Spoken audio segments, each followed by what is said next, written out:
Full disclosure, this is the second Viking update show we are recording this week. We did one on Monday morning, all fired up to talk about J.J. McCarthy, and then we found out in the afternoon that J.J. McCarthy will not be playing this week, may not be playing for a few weeks. To summarize what we were talking about yesterday, yeah, we're down on J.J. McCarthy the way he has played thus far. I think John and I had a slight difference of opinion on how quickly you would move on to Wentz. Now that point is moot because they are moving on to Wentz out of necessity. Another fascinating decision and highlights a crucial time of the season for this team already. This is the Viking Update Show. It's presented to you by OnX Hunt, and it's coming to you from the Aquarius Home Services studio. Scott for Aquarius, where we make home services easy. Summer's wrapping up and those cold, crisp mornings are on the way. Is your furnace ready for the change of seasons?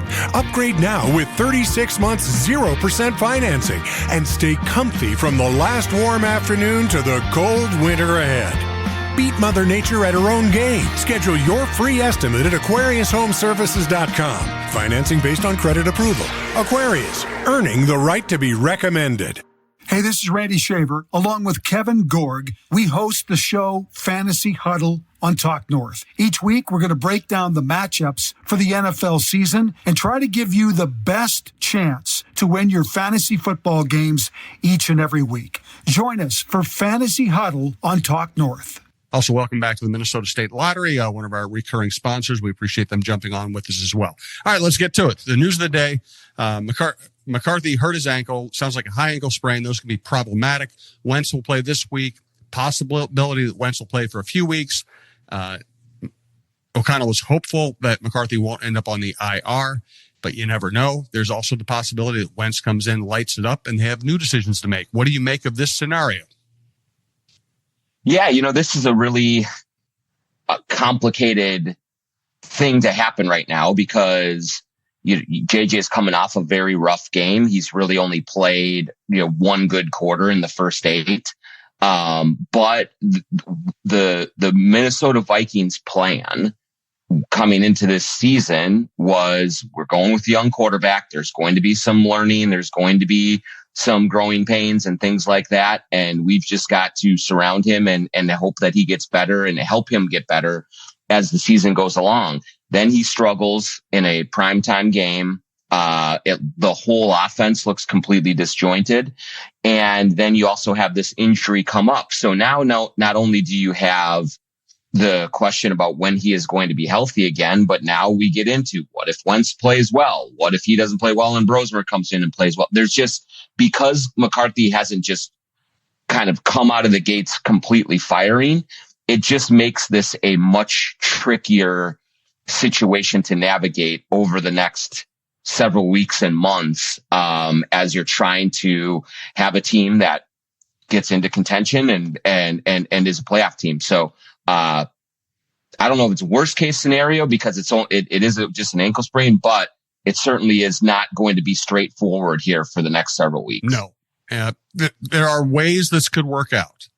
Maybe, I mean, we've seen Randall, hey, I remember being in St. Louis when Brad Johnson got hurt. Randall Cunningham stepped in and leads them a 15-1 record in the NFC Championship game. I personally, because I have a high regard for Brad Johnson, the way he played, and he later won a Super Bowl, I kind of believe that Brad Johnson might have given him a better chance to get to the Super Bowl that year, but Randall had a spectacular regular season. We've seen Wade Wilson lead a playoff run as a backup. We've seen Case Keenum do it. It does happen. And Wentz, it would be full circle for him because he was the pending MVP in 2017, before he got hurt, and then his career has not been the same. I'll full disclosure, people I talk to around the league, people I talk to who cover the league, there haven't been a lot of positive things said or thought about Carson Wentz since that injury. Obviously, at that time, it didn't matter what his personality was like or anything else because he was just playing great. I haven't heard great things. This is his last best chance to prove he's a starter in the league, to prove he's a leader. Nothing that has been said about him to date will matter if he comes out and plays well and leads well. Yeah, I mean, this is the real opportunity here. It feels, if this goes on and works out for Carson Wentz, it feels a little Baker Mayfield-y. Like, Baker was hanging on by a thread when he got to Los Angeles, to the Rams, to Sean McVay. Got a little bit of an opportunity there, looked good. And at that time, I don't think that he was the same sort of issue personality wise that Carson Wentz was, but there was kind of questions about, professionalism, like how he goes about things. Can he do this, at this level consistently? And then he goes to Tampa Bay and now he looks great. And he's really taken a hold of that job and that team and become the franchise quarterback. And, Carson Wentz has all of the physical ability of Baker Mayfield. It's just like Will being in this environment with this coaching staff, with these weapons around him, this is his last best chance. And so I think he will play with an urgency. He should be kind of humbled and on his best behavior and ready to step in the lead. But he's got to recognize that this is a real chance for him to recapture a starting caliber role in the league, whether it's here for the foreseeable future or, do enough to open the eyes of other teams to give him another chance next year, assuming the Vikings go back to McCarthy. So this is a very big opportunity, and we'll just have to see how he handles it. He's John Krawczynski from The Athletic. I'm Jim Souhan from the Star Tribune. John also does the John Krawczynski Show. I came up with that name here at TalkNorth.com. This is TalkNorth.com. We have the best sports lineup in town, great analysts, great personalities. We also have great outdoor content. Please check it out. Subscribe when you find a show you like. We're doing some of our shows on YouTube. Others are either at TalkNorth.com or on your favorite podcast app. Russo, Krawczynski, Mark Rosen, Randy Shaver, Kevin Gorg, Roy Smalley, Lavelle Neal. I could go on, but you get the idea. We have great people and we appreciate you listening. I'm glad you brought up Baker Mayfield. I remember sitting in the press box when it was Baker Mayfield toward the end of his time in Cleveland, and he was having some kind of a spat with Odell Beckham Jr. Odell Beckham Jr. was complaining about not getting the ball. Baker didn't seem to like that.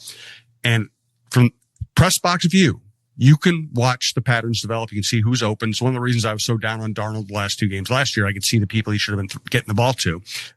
And I'm watching Odell Beckham get wide open, Baker Mayfield looking at him and not throwing the ball. And it happened all game. And he was throwing, and he would not throw it to Odell, and then he'd throw it incomplete, or he'd throw it in interception, or he'd throw late, or he'd take a sack because he wasn't willing to throw. So I thought he was completely unprofessional. It also seemed like he was in a phase where he cared more about doing commercials than playing football. And now he's one of the best quarterbacks in the NFL. And he's not just a very good passer. He's also a good runner. He's a good leader. He has grit. Tampa Bay is one of those, it's that probably the most under the radar team in the NFL. They are excellent. Mm-hmm. They're probably not going to win, maybe they're not going to win a Super Bowl, and that seems to be what so many conversations revolve around. But that is a really good team, and Baker Mayfield is excellent. And honestly, I think Carson Wentz has more physical tools than Baker Mayfield. Yeah, I think he's a little bigger, a little bit better runner, a little more mobile. The arm strength, we'll see, where it's at this point of his career. But this certainly is, that Mayfield likes, opportunity for him. And I'll also want Vikings fans to consider, Baker Mayfield in the context of JJ McCarthy as well. Like, I know that a lot of fans were really convinced after the loss on Sunday night that McCarthy's not the guy, that this is not going to work, and another draft mistake by Kwesi and all this. But I mean, sometimes young quarterbacks need time to grow into the position, to figure things out, to understand all of the nuances that go with it, all of the timing and all of those things. And so when you play a young quarterback, as we kind of talked about in the show that we lost to history, you sign up for the roller coaster, and it's going to be tough, and it's not every week is going to be pretty. And so there's going to be an element of patience that has to become involved here. And again, we'll see how it all plays out with Wentz or how this goes forward. But just because JJ McCarthy has played a rough game behind a patchwork offensive line, I just think that the Vikings and their Vikings fans have to understand that this is the road that travel on with a young quarterback like this. Bumps, there's going to be obstacles, and you're going to kind of have to stick with it a little bit. Yes, well said. And let's be honest. You said that Viking fans are fired up after the Chicago game. Well, let's be honest about the fan mentality. Viking fans were ready to stop watching football for the rest of their lives until the fourth quarter. Then they wanted J.J. McCarthy, I don't know, 44 long. Is that the Hall of Fame, measurement for his jacket? I mean, when do we have the ceremony? Jared Allen, we could have moved Jared Allen out of there at halftime on Sunday and move J.J. in. And then, by second quarter against the Falcons, they were ready to get rid of him and bring back Sam Darnold. I mean, so you grew up here. I've been here for 35 years. I came here to cover the Vikings. We all understand that fans are going to react, and they're allowed to. They're fans. They can do whatever they want. You and I have to be a little more rational about this. J.J. McCarthy shouldn't have been benched through 3 quarters in Chicago. He shouldn't have been elected to the Hall of Fame after the fourth quarter, and he shouldn't be, benched regardless of circumstance after one really bad outing on national TV. But it's going to be – here's the thing. Everybody can dream about the guy stepping in and being great right away, and occasionally it happens, like with Jaden Daniels. But for most young quarterbacks, there's some kind of a learning process, and he's in the middle of it right now. Yeah, he is. And it will, I am very intrigued to see what happens on Sunday with Wentz, because I do think that there is a possibility that just having an experienced quarterback in there, the offense could look much different. There just could be a smoother kind of gait to it. There could be a little bit more that opens up for Kevin O'Connell, for Justin Jefferson, for everyone else, by having Carson Wentz as just someone who has been in that spot, who has processed things, who knows how to play the position and knows where the ghosts are and where the real concerns are. And so that is a real possibility. And it wouldn't be the first time. It certainly wouldn't be the first time. The Vikings fans have seen, how many times have we seen it now? Randall Cunningham, Case Keenum. We've seen a bunch of these instances where a backup can come in that you don't really have a whole lot of high hopes for, and then all of a sudden things start working out. So they have a lot of the tools to work with. And now, if you have a more veteran signal caller who is just maybe a little bit more, can process things a little bit quicker, it might work out for them. We'll see. But Wentz is from a physical tools perspective, I think he's a great fit for what they want to do. And so I'm intrigued by what we're going to see there. The Viking Up the Show is presented to you by Onyx Hunt. Have you ever driven past a piece of land and wondered who owns that? Or maybe you need to know exactly where a property line runs? That's where Onyx Hunt comes in. And it's not just for hunters. There are folks using Onyx for their jobs every day throughout the country, from farmers and ranchers mapping out their fields, wildland firefighters navigating rough terrain, to construction workers needing to know who owns what property. This app offers something for everyone. If you need the best land ownership maps, aerial imagery, and property boundaries in your pocket, Onyx Hunt is the tool for the job. Try it free for 7 days. Download Onyx Hunt in the app or Google Play Store, or visit onyxmaps.com/hunt to get started. I also want to tell you about Twill in the Edina Galleria. As usual, when I'm in any public setting or on a camera, I'm wearing Twill. This is my Johnny O hat, my Bearcat t-shirt. Scott Dayton. It's Twill by Scott Dayton in the Edina Galleria. If you weren't aware of that, Scott's been doing this for a long time. He runs the best men's clothing store in Minnesota. I walked in one day. I was like, all my cotton t-shirts are kind of old and beat up and fraying because I wear them so often. He said, I have the perfect t-shirt for you. Bearcat t-shirts, they're durable. They hold their shape. They actually look like they're fitted instead of just kind of baggy around the waist. I love them. I wear them all the time. You can wear it under a sport jacket. You can wear it with jeans. You can wear it with nice pants. So versatile. And of course, you can get them all the colors. I love Johnny O. This is though probably the time, and I'll highlight this next week.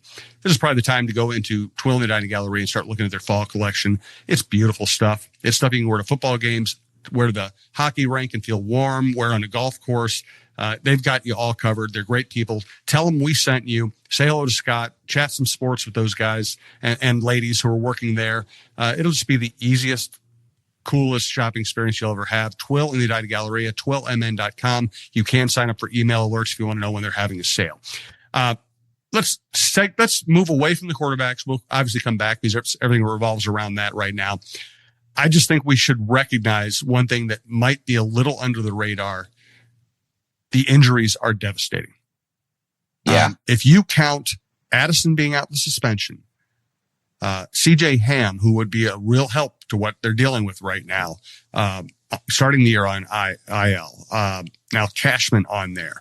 Okuda concussion. Harrison Smith hasn't played yet. Darisaw hasn't played yet. Now they have an injury in the interior line. Now, Aaron Jones wasn't playing particularly well, but he's somebody who could at least be your third down back and a veteran head. He's a very smart player. Now he's out with a hamstring. Frankly, it's scary.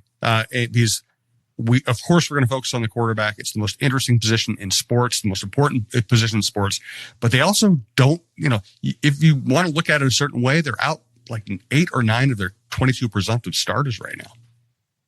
Yeah, it's really rough. And, that's to me, I also grade JJ McCarthy on a curve a little bit right now because of the patchwork in front of him. I mean, he's on the Vikings right now are on their third left tackle.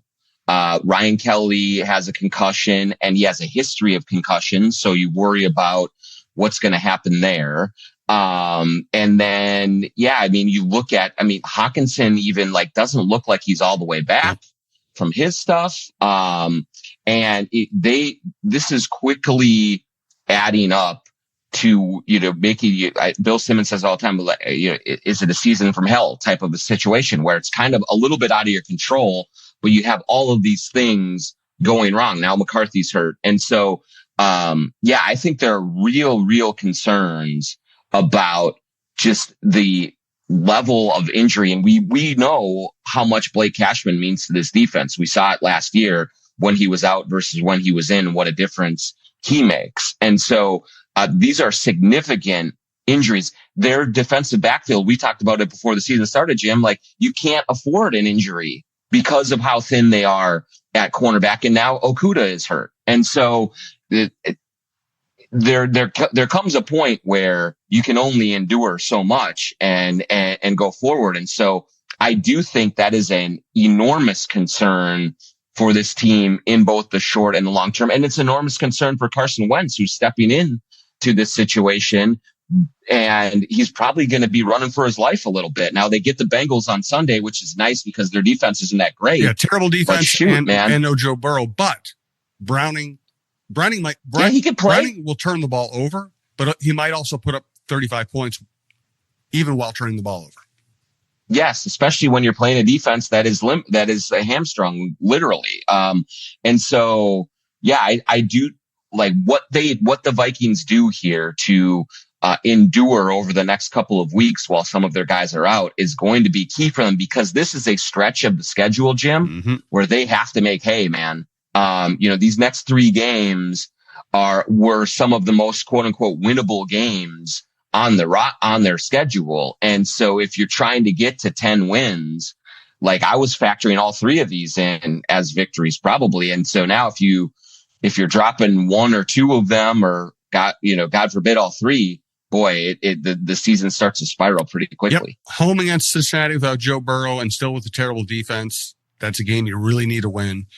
Pittsburgh would have been a road game. It's on a neutral site that gives you an advantage. And frankly, I don't think Rodgers looks very good. And that defense is surprisingly porous right now. Cleveland's one of the worst teams in football. I mean, if you found a way to scrape through 3 wins, whatever they look like, and you're 4-1 going to a bye, you can reset a little bit. Then you got Philadelphia, Chargers, Detroit, Baltimore, 4 Super Bowl contenders. You need to build, and maybe you steal one of them, but even if you're at full strength, you might not steal one of them. So I really think this is a 3-game stretch that might define the season setup, and it might affect the way they just make decisions on the quarterback going forward. For sure. Yep. There's just a lot riding on this next stretch, and it's unfortunate that they go into this crucial stretch with so many injuries, was so, just shorthanded. And who knows how Addison's going to come back in a couple of weeks, right? And is he going to just jump right in and get going? Maybe he will, but when is Harrison Smith getting back? When is Darrisaw getting back?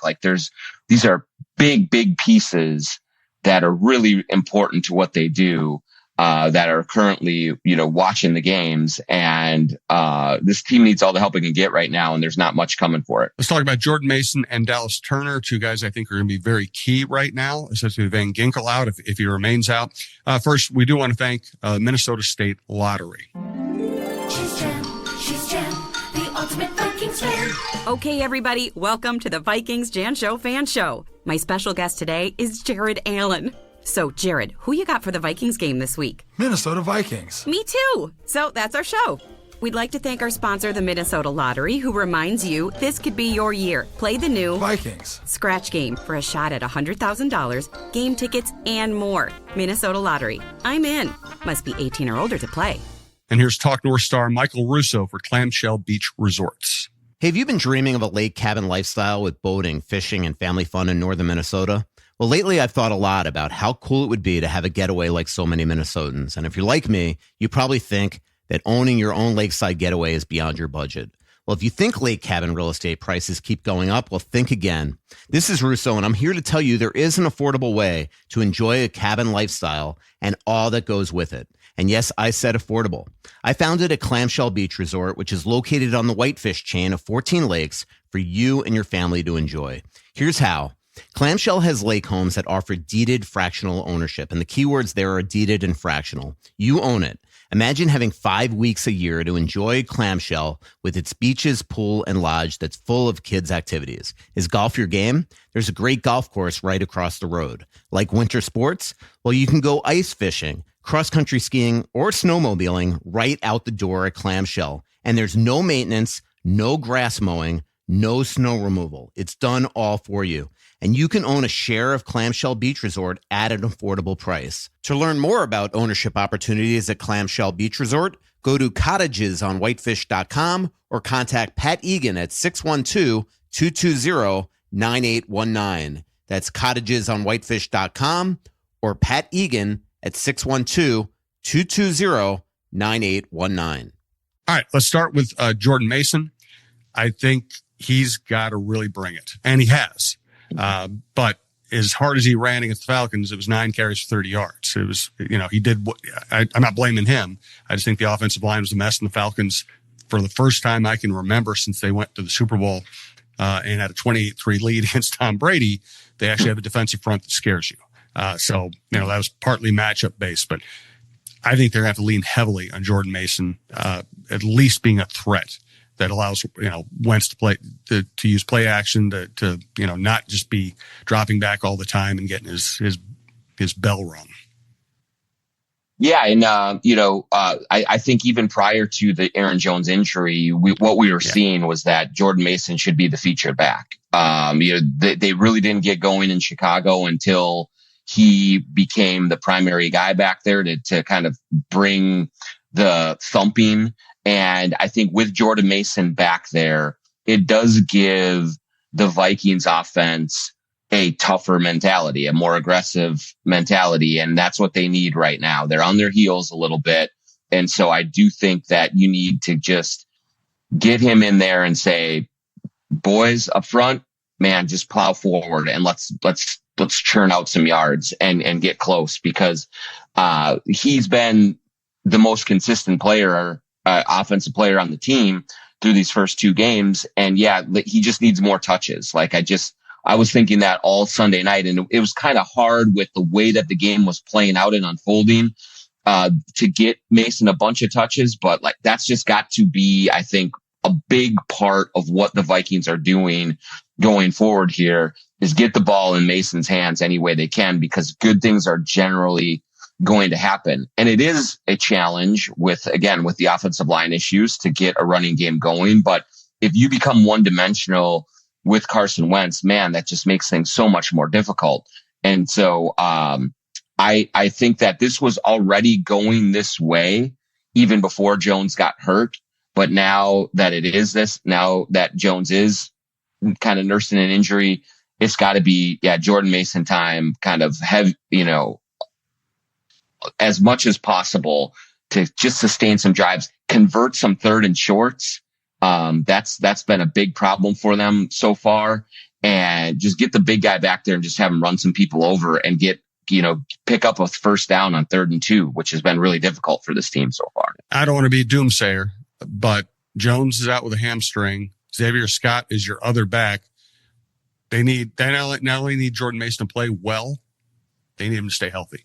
Or all of a sudden have another huge guy. And I like Scott. I like what he did in the preseason, but that's just he hasn't done this yet. So they really need Jordan Mason to be something of a savior at this moment. One more topic that will make our pick for the week.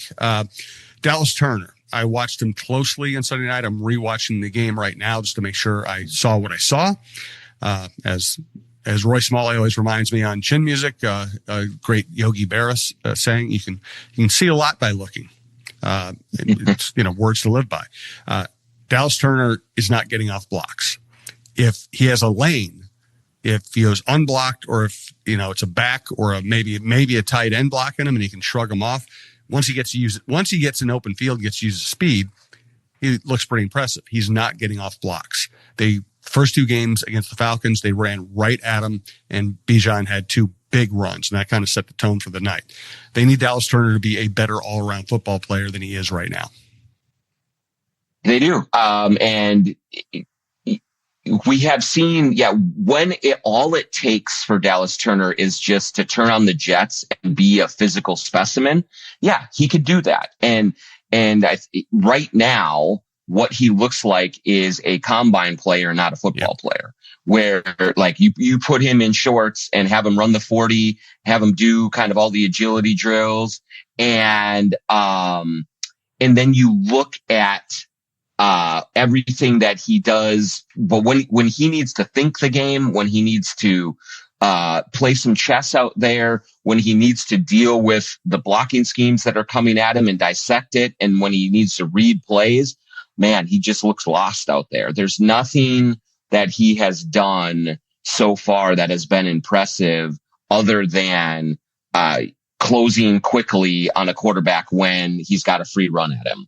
And so they're going to need him to develop quicker. And maybe Brian Flores' defense is a little complicated, but I just think that this seems like more of a Dallas Turner issue than a Flores or scheme or anything like that. And they spent capital to go get Dallas Turner, and they really believed in him. And right now, through the first year and 2 games, it has not been anything impressive. And generally, you hope that guys like edge rushers are able to flash more early and on in their careers. I'm not saying it's not a complicated position, or it's like there aren't nuances to it, but at a certain point, it's like, all right, man, are you a player or are you not? And so far, we just have not seen that, and that would be a huge blow to this defense, to this roster, if Dallas Turner is a miss. And again, there's plenty of time for him to figure this out and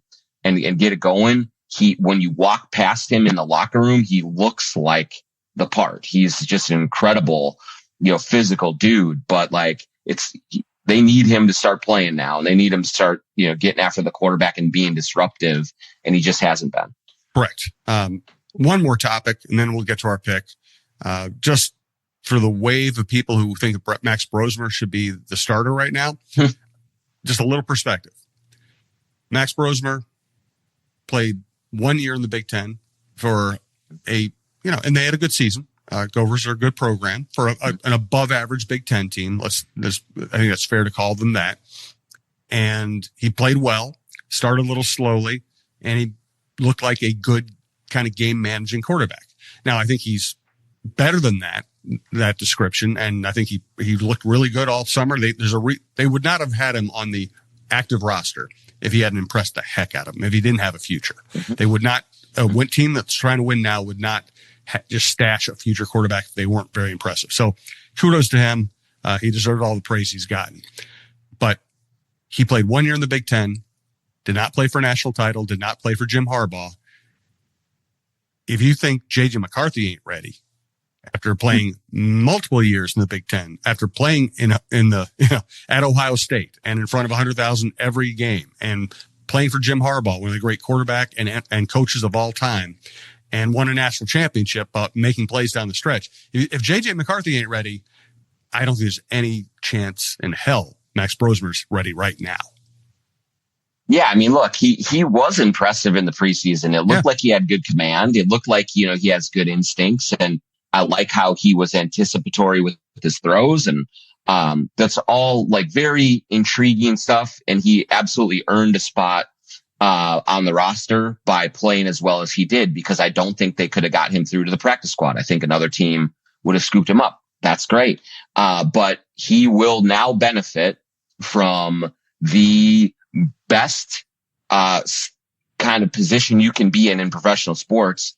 I am convinced is the backup quarterback. Like, everyone wants to look at the backup quarterback and believe like that he is so much better than the starter. And so there will be a glow around Max Brosmer. And if Carson Wentz struggles, there will definitely be rumblings and murmurings from the crowd of, hey, did you see that throw in the third preseason game that Brosmer made? Like, let's go, like, get him out there. But yes, I think that there needs to be a realistic idea from fans about what Max Brosmer has done and what he still needs to do to get ready. Maybe he is the next Brock Purdy. Maybe he will eventually be the guy who usurps everyone and plays. But if you think that, and if you think you are, if you're that high on Brosmer as, a potential future starter in this league, then you want to slow play it. You don't want to rush him out there. You don't want to throw him out there behind a leaky offensive line and just kind of throw him to the wolves before he is ready, because that can be really damaging. So yes, I would say that the hope for Vikings fans right now should be that Carson Wentz settles in and does enough to kind of hold down the fort. And then you have a decision to make when JJ McCarthy is ready to go again. And that, again, it could be a couple of weeks or more if that high ankle sprain lingers. So we'll have to see how that all plays out. But yeah, just give Wentz, how about give Wentz like a couple of snaps before we start looking at Brosmer as the next guy. All right. Do you have a pick for this week? Or I can go first if you need a second. I don't have a good feeling right now with the way this team is going, with the health that is happening. I'm intrigued by Wentz. I do think that he can give this offense a little bit of a jolt. Right now I lean, Bengals 21, Vikings 20, Vikings 18, somewhere in there. It just seems like this is shaping up right now as a Viking season that they're fighting for it. And with all of the bodies that they are missing, it might be just a little too much to overcome on Sunday. The rational part of my brain says that the Bengals will win and Browning will have a good enough day. I have this funny feeling, and I'm going to go with the funny feeling, which is always a mistake, but I'm going to do it anyway. I'm going to go with the funny feeling that Carson Wentz is going to come out and play really well. And he's going to get the ball to Jefferson, and he's going to be able to hit people when they're open deep. And he's probably going to manage the pocket a little bit better. And they'll get Jordan Mason going at least enough to relieve some of the pressure that's been afflicting the Viking quarterback. I have a funny feeling that Wentz knows this is probably the most important moment in his career, and he's going to play well. So I'm going to take the Vikings in a wild game. I'm going to say like 31-29 Vikings.